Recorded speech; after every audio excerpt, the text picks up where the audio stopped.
Good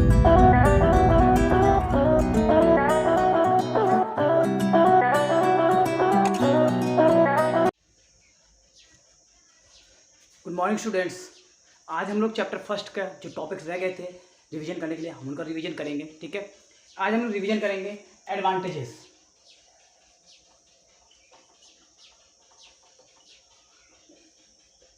advantages of accounting.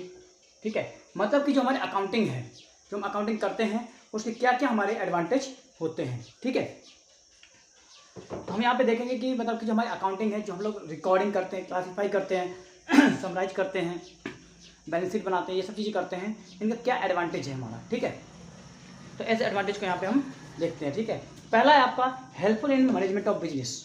Helpful in management of business,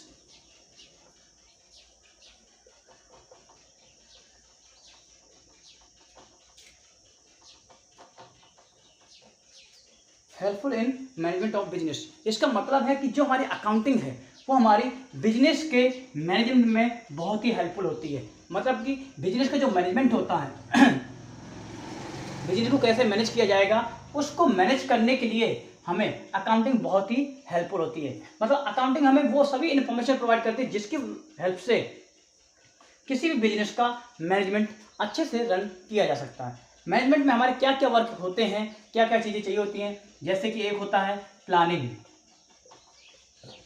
एक planning होता है, controlling होती है और डिसीजन मेकिंग। ठीक है, मतलब कि जो हमारी अकाउंटिंग है, ठीक है, या हमारी अकाउंटिंग मतलब कि किसी भी ऑर्गेनाइजेशन की अकाउंटिंग है, वो अकाउंटिंग की हेल्प से बिजनेस के मैनेजमेंट को अच्छे वे में रन किया जा सकता है। बट इसी वे में रन करने के लिए हमें क्या क्या चाहिए होता है, प्लानिंग करनी होती है, कंट्रोलिंग करनी होती है, डिसीजन मेकिंग करनी होती है। मतलब कि ऑर्गेनाइजेशन में जो प्लानिंग होती है कि हमारे बिजनेस को किस वे में कहां तक रन करके ले जाना है। ठीक है, प्लानिंग का मतलब है कि बेस्ड ऑन प्रीवियस रिकॉर्ड और बेस्ड ऑन करंट रिसोर्सेज, हमारे पास क्या रिसोर्सेज हैं उनके बेस पे हम फ्यूचर में कहाँ पहुंचना चाहते हैं, हमारा प्लानिंग है। तो मतलब है कि हम अकाउंटिंग की हेल्प से कोई भी बिजनेस है वो अपने मैनेजमेंट को, जो उसका वर्क है प्लानिंग करना, उस प्लानिंग को करने में हेल्प मिलती है कि हमारे बिजनेस में कितनी सेल करनी है, कितना प्रॉफिट अर्न करना है, ये सब प्लानिंग में किया जाता है। कंट्रोलिंग, अकाउंटिंग की हेल्प से हमें बहुत सारी इन्फॉर्मेशन मिल जाती हैं कि किस डिपार्टमेंट में कितनी, जैसे सेल्स का है तो सेल्स डिपार्टमेंट में सेल्स पता चल जाएगी, परचेज में परचेज पता चल जाएगा, क्रेडिट पता चल जाएगा, और कैश में कितना बेचा हमने ये पता चल जाएगा, कितना स्टॉक हमारे पास अनसोल्ड रह गया है, ठीक है, कितने लोग डेटर्स हैं हमारे उधार वाले हैं, कितने क्रेडिटर्स हैं। जब ये सब हमें पता चल जाएंगे तो इनके बेस पर हम कंट्रोलिंग भी कर सकते हैं। किसी भी ऑर्गेनाइजेशन में जो मैनेजमेंट है उसे कंट्रोलिंग करना होता है, और कंट्रोलिंग के लिए क्या चाहिए होंगे, उसको रिकॉर्ड चाहिए होंगे, पास्ट रिकॉर्ड चाहिए होंगे। और पास्ट रिकॉर्ड कहाँ से मिलेगा आपको, अकाउंटिंग से, क्योंकि अकाउंटिंग का मतलब क्या है, सिस्टमैटिक रिकॉर्ड। तो इसलिए क्या है कि अकाउंटिंग से हेल्प से हमें आपको एक सिस्टमैटिक रिकॉर्ड भी मिल जाता है इन्फॉर्मेशन का, जिसकी हेल्प से हम क्या करते हैं, कंट्रोलिंग कर सकते हैं। डिसीजन मेकिंग, डिसीजन मेकिंग का मतलब है कि क्या डिसीजन लेने हैं। तो बिजनेस का जो मैनेजमेंट है वो अगर डिसीजन लेना चाहता है तो डिसीजन लेने के उसके पास क्या होना चाहिए, प्रॉपर डॉक्यूमेंट्स होने चाहिए, प्रॉपर प्रूफ होने चाहिए। मान लो अगर मैं कहना चाहता हूँ कि मुझे ऐसा करना है तो मेरे पास प्रॉपर इन्फॉर्मेशन होनी चाहिए कि मैं ऐसा करना चाहता हूँ। ठीक है, नहीं तो अगर आपने बोला कि ऐसा वर्क करना, ये मेथड फॉलो करना है, जैसे मान लीजिए डेप्रिसिएशन को बोल दिया कि स्ट्रेट लाइन मेथड फॉलो करना है, तो स्ट्रेट लाइन मेथड फॉलो क्यों करना है, आप कैसे उसको जस्टिफाई करोगे। तो यही चीज़ है कि जब आपके पास अकाउंटिंग इन्फॉर्मेशन होंगी उनकी बेस पे आप क्या कर सकते हो, आप बता सकते हो कि स्ट्रेट लाइन मेथड अच्छा है या रिटन डाउन वैल्यू मेथड अच्छा है। तो इस वजह से आप डिसीजन मेकिंग कर सकते हैं। तो यही चीज़ है कि जो एडवांटेजेस ऑफ अकाउंटिंग में है, तो पहला एडवांटेज क्या है, मैनेजमेंट को, अकाउंट इन्फॉर्मेशन मैनेजमेंट को हेल्प करता है, और किसी में मैनेजमेंट के इन वर्क को करने में, जो कि प्लानिंग है, कंट्रोलिंग है और आपका डिसीजन मेकिंग है। ठीक है, इसके बाद नेक्स्ट आपका वर्क आता है provide complete and systematic record. Provide complete and systematic record, साथ ही साथ क्या है, जो आपका ऑर्गेनाइजेशन है, ठीक है, उसको जो अकाउंटिंग है हमारी, ठीक है, जो हमारी अकाउंटिंग है वो क्या करती है, properly complete and systematic record provide करती है। मतलब कि जो हमारा बिजनेस है, क्योंकि हमें पता है कि अकाउंटिंग में सभी इन्फॉर्मेशन को रिकॉर्ड किया जाता है, रिकॉर्ड करते हैं, फिर क्लासीफाई करते हैं अलग नेचर को, फिर समराइज करते हैं, फिर प्रिपेयर करते हैं बैलेंस शीट और प्रॉफिट एंड लॉस अकाउंट। तो जिसकी वजह से क्या है, जो हमारा अकाउंटिंग है वो complete and systematic record provide करता है। ओके, थर्ड वन है इंफॉर्मेशन रिगार्डिंग प्रॉफिट और लॉस। इंफॉर्मेशन रिगार्डिंग प्रॉफिट और लॉस, जो अकाउंटिंग है वो हमें इंफॉर्मेशन देता है प्रॉफिट और लॉस के बारे में। प्रॉफिट और लॉस पता कैसे चलेगा, ये पता चलता है आपको ट्रेडिंग अकाउंट के through, profit and loss account के थ्रू। ठीक है, ट्रेडिंग अकाउंट जब बनाते हैं तो इसमें आपको पता चल जाता है कि आपका ग्रॉस प्रॉफिट या ग्रॉस लॉस कितना हुआ। प्रॉफिट एंड लॉस अगर बनाते हैं इसमें पता चल जाता है नेट प्रॉफिट या नेट लॉस कितना हुआ। इसी के बीच में आप अगर कुछ एक्सपेंसेस का प्लस माइनस कर देंगे तो आपका आ जाएगा ऑपरेटिंग प्रॉफिट या ऑपरेटिंग लॉस। ठीक है, तो मतलब है कि हमें अकाउंटिंग के हेल्प से हमें प्रॉफिट और लॉस के बारे में इंफॉर्मेशन मिल जाती है कि किसी में भी हमारे बिजनेस का प्रॉफिट या लॉस कितना हुआ है। बट याद रखिए कि किस अकाउंट से कौन सा प्रॉफिट आपको मिलेगा। ठीक है, साथ ही साथ है information regarding financial position. Financial position आपको एक चीज बता दें कि जो प्रॉफिट एंड लॉस अकाउंट होता है वो आपकी परफॉर्मेंस बताता है कि आपकी परफॉर्मेंस क्या रही। जैसे कि आपके मंथली टेस्ट होते हैं, मंथली टेस्ट आपके क्या बताते हैं, आपकी परफॉर्मेंस बताते हैं। बट आपका जो एनुअल एग्जाम होता है, जो आपका रिजल्ट आता है, ठीक है, जब एनुअल रिजल्ट जब आपका आता है तो आपकी क्या बताता है, फाइनेंशियल पोजीशन। तो सेम यहाँ पे भी है कि बिजनेस में जो प्रॉफिट एंड लॉस अकाउंट होते हैं वो परफॉर्मेंस बताते हैं, और बिजनेस में जो बैलेंस शीट होती है, बैलेंस शीट वो आपको क्या बताती है, फाइनेंशियल पोजीशन। ठीक है, यहाँ पे हम बता दें कि बैलेंस शीट का मतलब यहाँ पे ये है written statement which shows assets, capital and liabilities. क्या दिखाता है, एसेट्स और कैपिटल प्लस लायबिलिटीज, ये चीजें दिखाता है। एक साइड में एसेट दिखाता है और दूसरी साइड में capital plus liabilities. Profit and loss account का मतलब है कि account which shows all the expenses and all the incomes of the organisation. ठीक है, प्रॉफिट एंड लॉस अकाउंट ये दोनों आपकी चीजें बनी है। इसमें आप क्या जाएंगे, इनडायरेक्ट एक्सपेंसेस और इनडायरेक्ट इनकम। इसमें आप क्या जाएंगे, direct expenses and direct income. ठीक है, ये चीजें हैं। तो मतलब है कि एडवांटेजेस में है कि पहला तो है कि मैनेजमेंट को हेल्प करता है, दूसरा कंप्लीट रिकॉर्ड प्रोवाइड करता है, तीसरा प्रॉफिट एंड लॉस बताता है, चौथा financial position of the organisation कि ऑर्गेनाइजेशन की हमारी फाइनेंशियल पोजीशन क्या है, हमें वो रिकॉर्ड करके प्रोवाइड करता है। ठीक है, साथ ही साथ है कंपैरेटिव स्टडी, मतलब कि जो अकाउंटिंग है वो हमें कंपैरेटिव स्टडी करने में भी हेल्प करता है। कंपैरेटिव, देखिए, ठीक है, ये याद रखिएगा। एक पॉइंट ये हो गया, एक पॉइंट ये हो गया, एक पॉइंट ये हो गया। यहाँ पे एक और लिख लेते हैं, सिस्टमैटिक रिकॉर्ड। ठीक है, कंपैरेटिव मतलब है कि जो अकाउंटिंग है वो हमें कंपैरेटिव स्टडी को करने में भी हेल्प करता है। मतलब कि अकाउंटिंग हेल्प से क्या होता है, हमारे पास सभी इन्फॉर्मेशन रिकॉर्ड होती हैं। तो चाहे तो हम अपने खुद के बिजनेस को ही पिछले अपने ईयर से रिकॉर्ड से क्या कर सकते हैं, कंपैरिजन कर सकते हैं कि हमारे इस साल के रिकॉर्ड क्या रहे हैं, इस साल का हमारा प्रॉफिट एंड लॉस अकाउंट क्या रहा है, इस साल की बैलेंस शीट क्या रही है, उसको हम कंपेयर कर सकते हैं अपने पिछले ईयर की बैलेंस शीट से, पिछले ईयर के प्रॉफिट एंड लॉस अकाउंट से। पिछले ईयर में हमारे एसेट क्या थी और इस ईयर में क्या है, हम इनका कंपेरिजन कर सकते हैं। पिछले ईयर में हमारे डायरेक्ट एक्सपेंस कितने थे, डायरेक्ट इनकम कितनी थी, इस ईयर में कितने हैं, उनका कंपेरिजन कर सकते हैं। इनडायरेक्ट एक्सपेंसेस, इनडायरेक्ट इनकम कितनी थी, उनका कंपेरिजन कर सकते हैं। तो मतलब है कि हम अकाउंटिंग की हेल्प से, ये अकाउंटिंग जो है वो हमें कंपैरेटिव स्टडी करने के लिए लायक बनाती है। कि मतलब है कि अगर अकाउंटिंग ना हो तो हम कंपैरेटिव स्टडी या कंपैरिजन जो है हम वो नहीं कर पाएंगे। और अगर आप कंपैरिजन नहीं कर सकते हैं, ठीक है, याद रखिएगा, कंपैरिजन जो होता है वो सक्सेस या प्रोग्रेस की सबसे पहली पहचान होती है। अगर आप कंपैरिजन स्टडी या कंपैरेटिव नहीं करते, कंपैरिजन नहीं करते हैं, तो मतलब है कि आप सक्सेस नहीं होना चाहते हैं। तो याद रखिए कि कंपैरिजन आपको किया जाता है मतलब कि अपनी प्रोग्रेस को देखने के लिए, चेक करने के लिए और साथ ही साथ आगे बढ़ने के लिए। ठीक है, तो कंपैरिजन का मतलब खाली ये नहीं, कंपैरिजन का मतलब होता है कि पास्ट से चेक कीजिए और आगे फ्यूचर को बूस्ट कीजिए। ठीक है, तो मतलब है कि पास्ट को देखते हुए फ्यूचर को बूस्टअप करना है। ठीक है, ये कंपैरेटिव स्टडी प्रोवाइड करता है, किसकी हेल्प से प्रोवाइड होती है, हमें अकाउंटिंग के हेल्प से। ओके, इसका नेक्स्ट आपको पॉइंट आता है helpful in assessment of tax liabilities. साथ ही साथ क्या है, टैक्स लायबिलिटीज।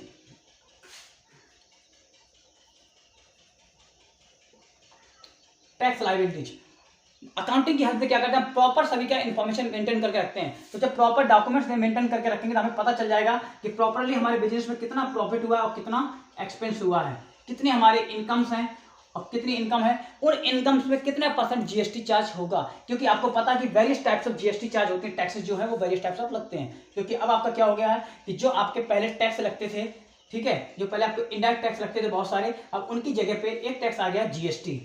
ठीक है, जब जीएसटी आ गया है, ठीक है, तो उस जीएसटी के लिए क्या है कि जब हमारे पास प्रॉपर इन्फॉर्मेशन मेंटेन होगी गुड्स की, तो उस गुड्स की प्रॉपर इन्फॉर्मेशन के बेस पे हम ये लगा पाएंगे कि कितना % जीएसटी लग रहा है, क्योंकि आपको पता है कि सभी गुड्स पे एक ही परसेंटेज तो लगता नहीं है। जीएसटी के स्लैब्स हैं, जैसे कि 0% है, 5% है, और आपका एक 12% आता है, एक आपका 18% है और एक आपका 28% है, ठीक है। इतनी % आपकी जीएसटी के चार्जेस हैं। तो अब ये है कि हम जब प्रॉपर मेंटेन करके रखेंगे रिकॉर्ड को, तो प्रॉपर रिकॉर्ड मेंटेन करने के बाद हमें ये पता चल जाएगा कि किस गुड्स पे 5% जीएसटी देनी है, किस पर 12% लगेगी, किस पे 18 और किस पे 28, ठीक है। तो उसी प्रकार से हम इनका जीएसटी कैलकुलेट करेंगे और इसके बाद हम उसका टैक्स पे कर देंगे। तो ये चीज़ है कि टैक्स लायबिलिटीज को असेसमेंट करने के लिए, मतलब उसको फाइंड आउट करने के लिए बहुत क्लियरली पता चल जाता है कि इसका असेसमेंट ईयर कौन सा लेंगे। जैसे जो टैक्स कैलकुलेट करते हैं उसका हमें एक असेसमेंट या मतलब बेस ईयर हमें मानना पड़ता है, तो बेस ईयर भी इसमें फाइंड आउट कर सकते हैं, क्योंकि जब बेस ईयर कैसे मानेंगे, हमने अकाउंटिंग की हेल्प से पिछले साल भी रिकॉर्ड मेंटेन किए होंगे,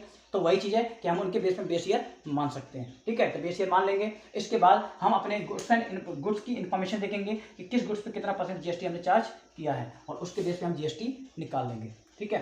तो ड्यू टू अकाउंटिंग ये हम कैलकुलेट कर पाते हैं कि टैक्स हमारे कितनी लगेगी और कितनी की टैक्स नहीं लगेगी। इसके बाद है आपका evidence in a legal matter.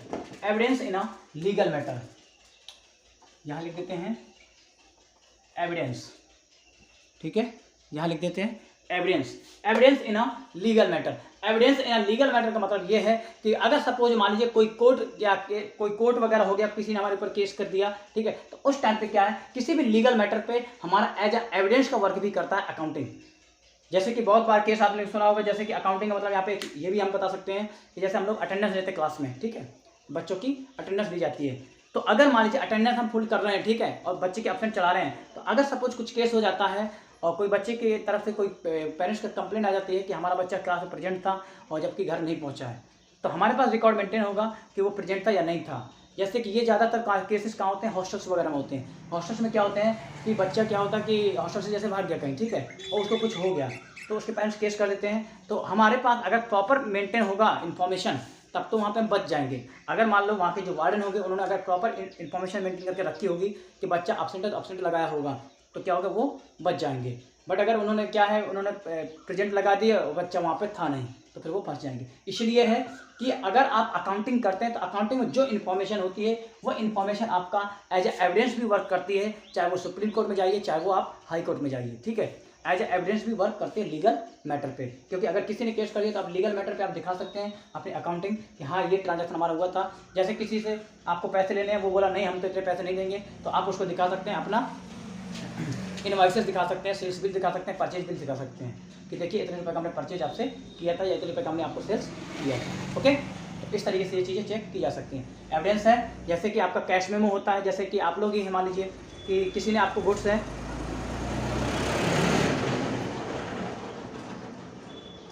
किसी ने आपको गुड्स एमआरपी से ज़्यादा पे बेच दिए, तो एमआरपी से ज़्यादा पे बेच दिए, आप केस करना चाहते हो कोर्ट में जाकर के, केस कैसे करोगे?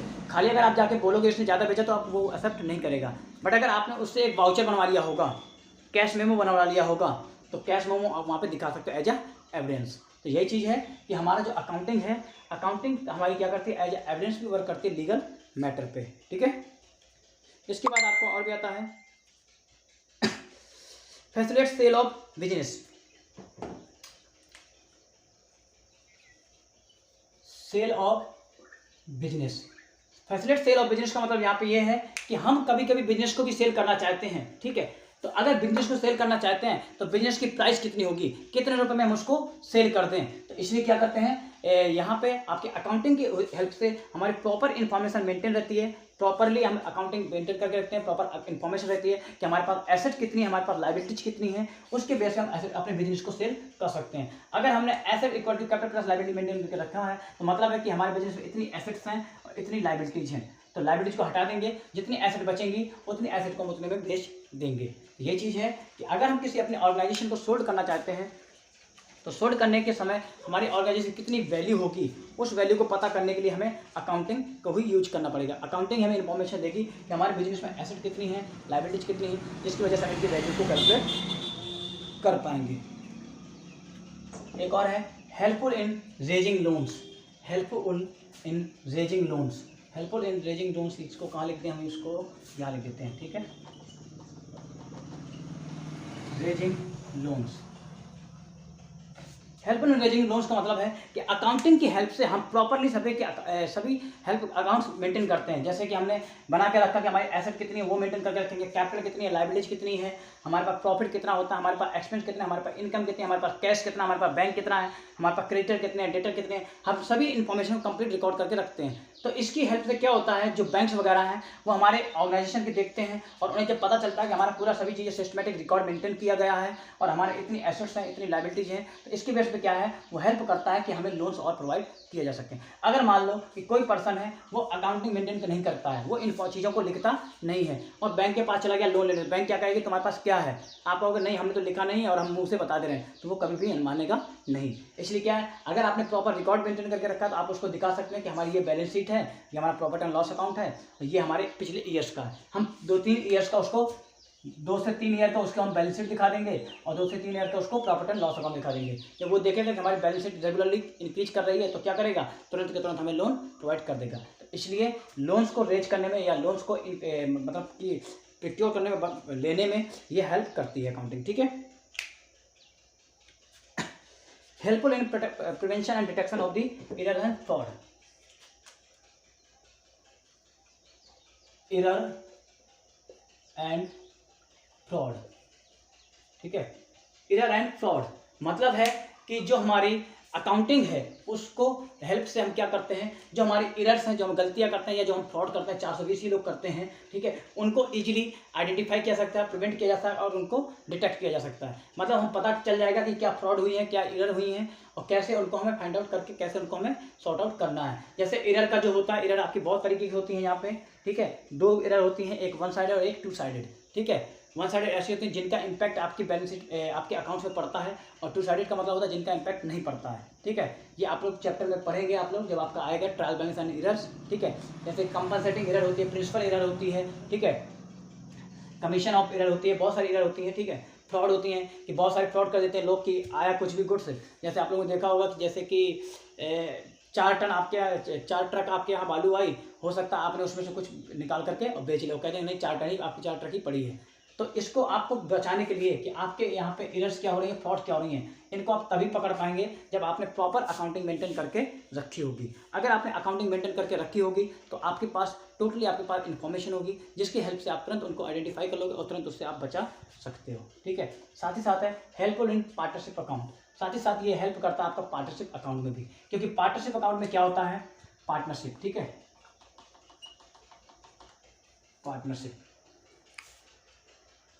पार्टनरशिप का मतलब होता है कि ऐसा बिजनेस जिसको 2 से अधिक लोग चलाते हैं, 2 से अधिक लोग चलाते हैं। तो अब देखिए, अगर सिंगल पर्सन होगा तो उसका तो ये है कि चलो जितना पैसा लगा बिजनेस में वो तो क्या अल्टीमेटली मेरा ही है।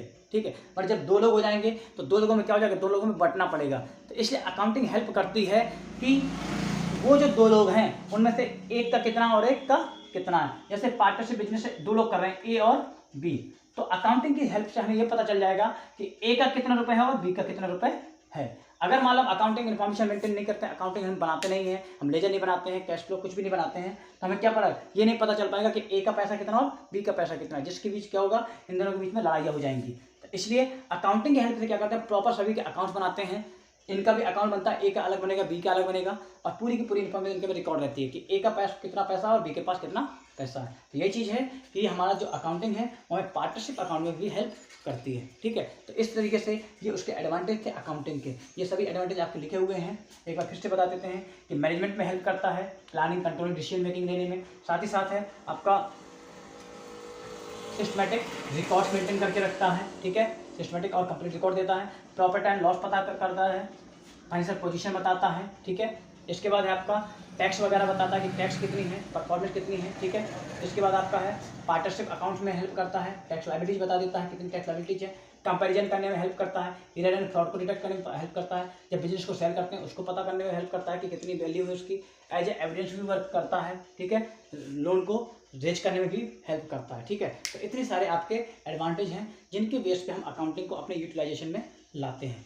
ठीक है, इसके बाद आपको बताते हैं डिसएडवांटेज या limitation.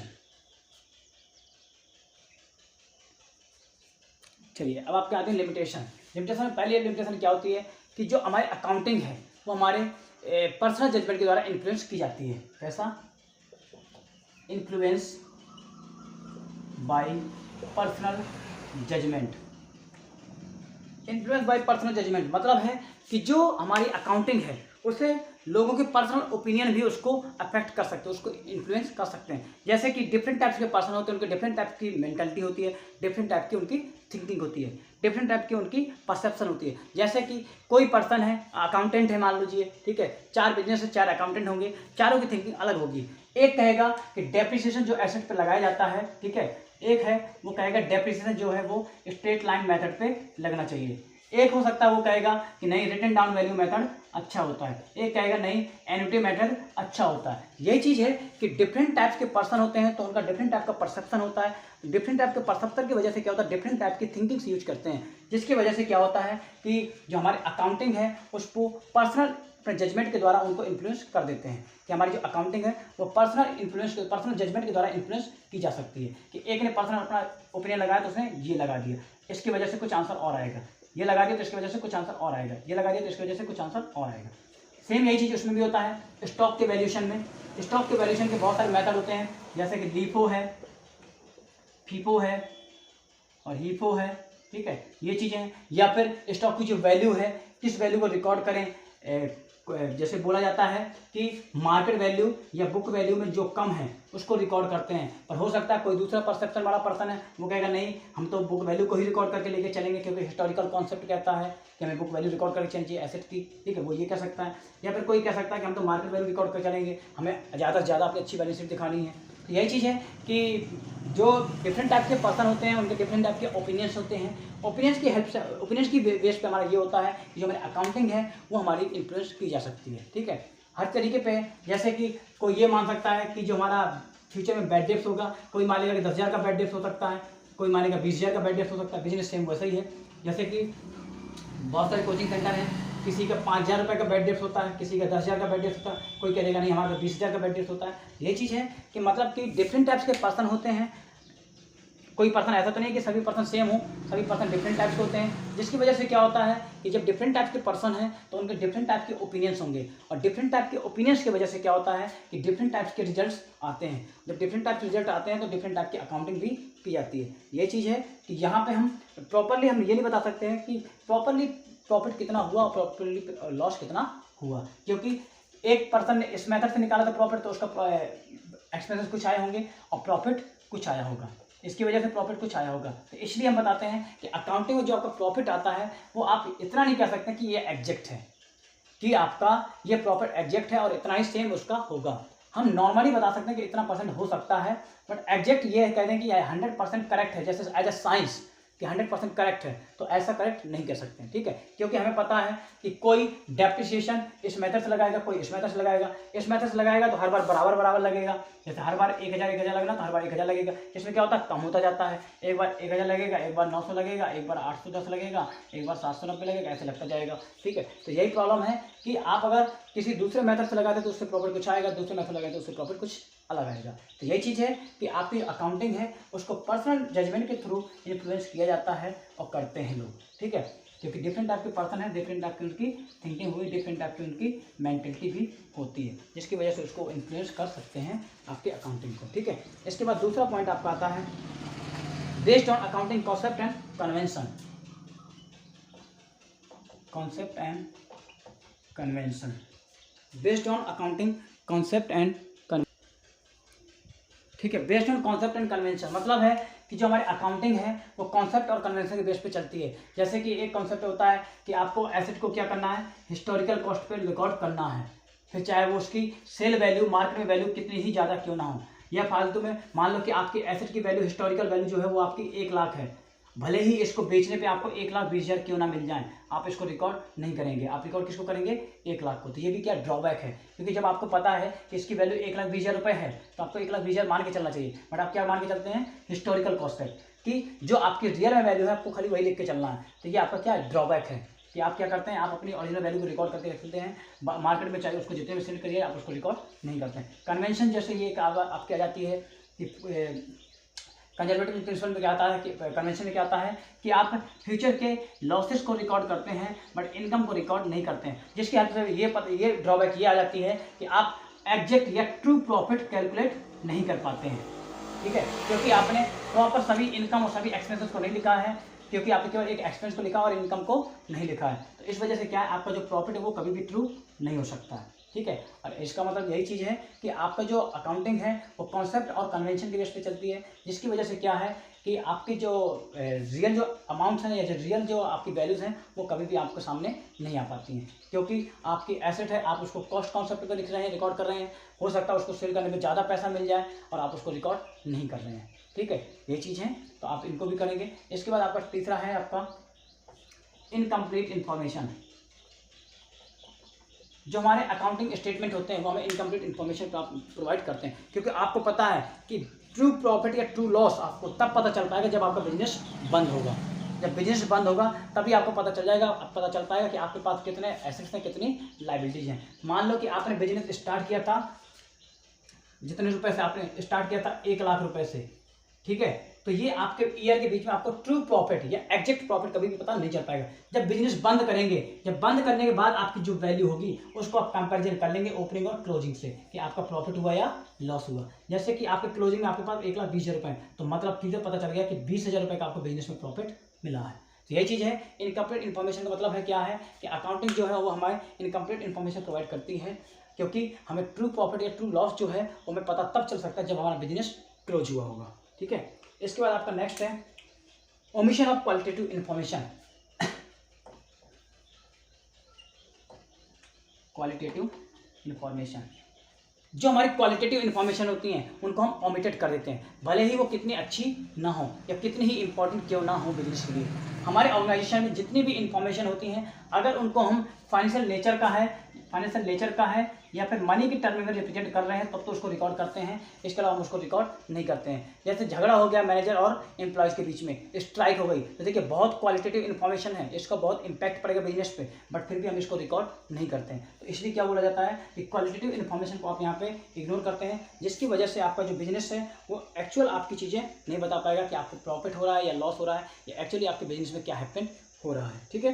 Based on historical concept, based on historical concept का यही चीज़ है आपका कि जो आपकी वैल्यूज़ हैं आप उनको हिस्टोरिकल कॉन्सेप्ट के बेस पे चलते हैं। आप ये नहीं दिखाते हैं कि उनकी रियल में मार्केट में क्या प्राइस चल रही है, साथ ही साथ उनके प्राइस के लेवल में क्या चेंजेस हो रहे हैं, आप इनको शो नहीं करते हैं, क्योंकि जबकि आपको पता है कि जो भी वैल्यूज़ हैं, जो भी एसेट्स हैं, उनकी जो वैल्यूज़ हैं उनमें कुछ ना कुछ चेंजेस होते रहते हैं। तो आपको ये चेंजेस को करके दिखाना चाहिए, बट क्या करते हैं आप, अकाउंटिंग हिस्टोरिकल कॉन्सेप्ट है जो आपको बोलता है कि नहीं आप केवल वैल्यू दिखाइए, बुक वैल्यू, आप उनके चेंजेस को नहीं दिखाइए, जबकि ये लिमिटेशन है। फिर है आपका affected by window dressing. Affected by window dressing, window dressing का मतलब यहाँ पे ये है कि अकाउंट में मैनिपुलेशन करना। आप अकाउंट के साथ कोई छेड़खानी कर देते हैं, इसको बोलते हैं विंडो ड्रेसिंग। बहुत बार ऐसा होता है कि जो हमारे अकाउंटेंट होते हैं, ये जैसे हमारा सेल्स मैनेजर है, कोई भी अकाउंटेंट है, वो क्या करता है उनको हेर फेर कर देता है उसमें, इसको बोलते हैं अकाउंट का मैनिपुलेशन। जैसे कि सेल्स हुआ है, सेल्स को हमने इस ईयर की सेल्स है हमने नेक्स्ट ईयर में दिखा दी, या फिर नेक्स्ट ईयर की सेल्स को हमने इस ईयर दिखा दी और बता दिया कि हमारी सेल्स इस साल बहुत ज़्यादा हुई है, ठीक है। तो जैसे हमें लोगों को बेवकूफ़ बना क्या करते हैं कि हुई है नेक्स्ट ईयर की सेल्स और हम क्या करें इस ईयर में सेल्स को दिखा दें, तो लोगों को लगेगा नहीं हमारी सेल्स बहुत ज़्यादा है, जिसकी वजह से हम प्रॉफिट बढ़ जाएगा, इनकम हमारी बढ़ जाएगी। यही चीज़ है कि विंडो ड्रेसिंग में क्या होता है कि हम अकाउंट से मैनिपुलेशन करते हैं, अकाउंट से इन्फॉर्मेशन छेड़खानी कर देते हैं, ठीक है। इसके बाद आपका लास्ट पॉइंट रह जाता है अनसुटेबल फॉर फॉरकास्टिंग। जब आपके पास क्या है, आपके पास इन्फॉर्मेशन कंप्लीट आपकी रिकॉर्ड नहीं है, आप क्वालिटेटिव इन्फॉर्मेशन को भी रिकॉर्ड नहीं करते हैं, साथ ही साथ आप पुराने कॉन्सेप्ट को रिकॉर्ड करते हैं, आप फ्यूचर में उनकी वैल्यू पे क्या चेंजेस हो रहे हैं, क्या नहीं चेंजेस है, आप उसको रिकॉर्ड नहीं करते हैं, जिस वजह से आप फॉरकास्ट नहीं कर सकते हैं। फॉरकास्ट का मतलब है कि आप फ्यूचर में जाना चाहते हैं और फ्यूचर में तब जान पाएंगे जब फ्यूचर को आप एक्सेप्ट करेंगे। आप फ्यूचर के क्या चेंजेस हो रहे हैं, क्या वैल्यू में इंक्रीज क्या डिक्रीज हो रहा है, आप उसको रिकॉर्ड नहीं कर रहे हैं, तो इस वजह से आप फॉरकास्टिंग को करने में बहुत सुटेबल नहीं होंगे। तो इसलिए ये आपकी लिमिटेशन थी, आपके एडवांटेज थे, आप इन चीज़ों को पढ़िएगा, ठीक है। फिर और भी चीज़ें हम डिस्कस कर लेंगे, ठीक है।